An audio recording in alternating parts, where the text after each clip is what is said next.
एक गांव में एक किसान रहता था। उसके दो बेटे थे, मोहन और सोहन। मोहन आलसी था और काम करने से हमेशा बचता था, जबकि सोहन बहुत मेहनती और जिम्मेदार था। एक दिन किसान ने दोनों बेटों को बुलाया और कहा, अब तुम बड़े हो गए हो, तुम्हें मेहनत करना सीखना चाहिए।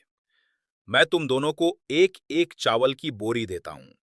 तुम लोग इसे अपने अपने तरीके से उपयोग करो।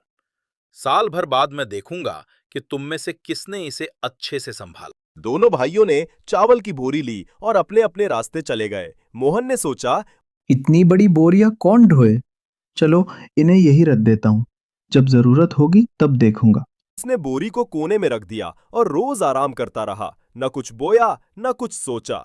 धीरे धीरे उसकी बोरी में कीड़े लग गए और चावल सड़ने लगे। वही सोहन बोरी लेकर खेत में गया। उसने खेत जोता, मेहनत से बीज बोए, पानी दिया और हर दिन देखभाल करता रहा। कुछ महीनों बाद उसकी मेहनत रंग लाई और उसका खेत सोने जैसी चमकती धान की बालियों से भर गया। उसने फसल काटी और चावल के कई बोरे भर लिए।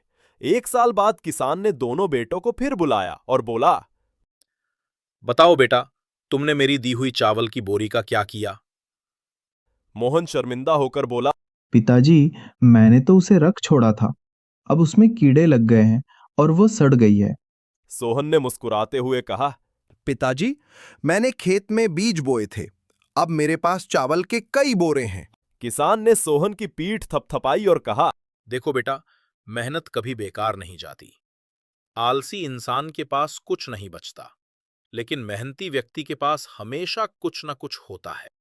इस तरह मोहन को भी अपनी गलती का एहसास हुआ और उसने आगे से मेहनत करने का वादा किया। सीख, मेहनत का फल मीठा होता है और आलस से केवल नुकसान होता है।